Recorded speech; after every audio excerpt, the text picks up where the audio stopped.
Neat 2026లో అడిగినటువంటి question. Mass ఎంత ఇచ్చాడు? 5.580 kg అండ్ లెంత్ ఎంత ఇచ్చాడు? 9.0 సెంటీమీటర్. ఏం అడుగుతున్నాడు వాడు? డెన్సిటీ అడుగుతున్నాడు.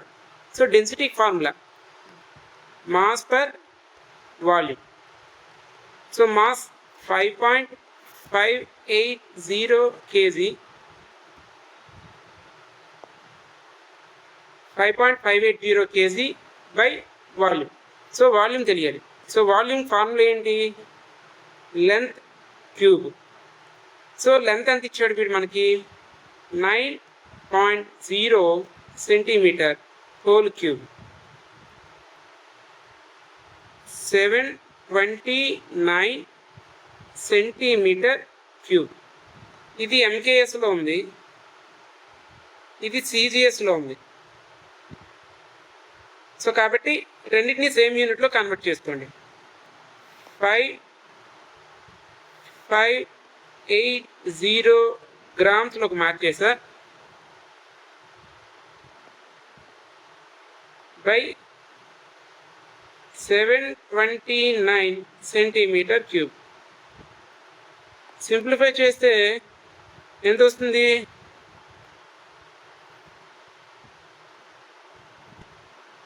7.654 gram per centimetre cube. Keeping the significant figures in view అన్నాడు. మాస్ వాల్యూ ఎంత? 5.580 kg.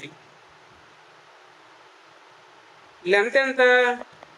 9.0 సెంటీమీటర్. ఇక్కడ ఎన్ని ఉన్నాయి డిజిట్స్? 1 2 3 4. ఎక్కడైనా ఉన్నాయి? 1 2 ఉన్నాయి. మనకి ఏవైతే లోయెస్ట్ కౌంట్ ఆఫ్ డిజిట్స్ ఏవైతే ఉన్నాయో ఆ డిజిట్లోనే మనం ఆన్సర్ని రాయాలి. ఇక్కడ 4 ఉన్నప్పటికీ కూడా లెంత్కి సంబంధించి 2 ఉన్నాయి కాబట్టి ఆన్సర్ కూడా ఈ 2 డిజిట్స్లోనే ఉండాలి. సో కాబట్టి ఇక్కడ మనం 7.6 వరకు మనం చూసుకోవాలి. బట్ దీని పక్కన 5 ఉంది, 4 ఉంది. ఈ రెండు వాల్యూస్ని కూడా మనం రిమూవ్ చేసే ముందు ఈ రెండు వాల్యూలు 6ని ఏం చేస్తాయో తెలుసుకోవాలి. మాస్ చూసినట్లయితే ఎన్ని డిజిట్స్ ఉన్నాయి? 4 డిజిట్స్ ఉన్నాయి. ఇక్కడ లెంత్ అయితే ఎన్ని ఉన్నాయి? 2 డిజిట్స్ ఉన్నాయి. సో యూనిట్ పక్కన ఉన్నటువంటి ఎవ్రీ డిజిట్ కౌంటబుల్లే. కాబట్టి ఇక్కడ మొత్తం 4 డిజిట్స్ ఉన్నాయి కాబట్టి దీని significant figure value 4. Significant figure అంతా 4. దీని సిగ్నిఫికెంట్ ఫిగర్ ఎంత? 2. సో ఆన్సర్ అనేది మనకి 2 సిగ్నిఫికెంట్ ఫిగర్స్లోనే కావాలి. ఆన్సర్ కూడా 2 సిగ్నిఫికెంట్ ఫిగర్స్లోనే ఉండాలి. సో కాబట్టి 7.654లో ఈ 54ని రిమూవ్ చేసే ముందు ఏ వాల్యూని రిమూవ్ చేయాలి? 5 అనేటువంటి వాల్యూని రిమూవ్ చేయాలి అండ్ దాని తర్వాత నెంబర్ని రిమూవ్ చేయాలి.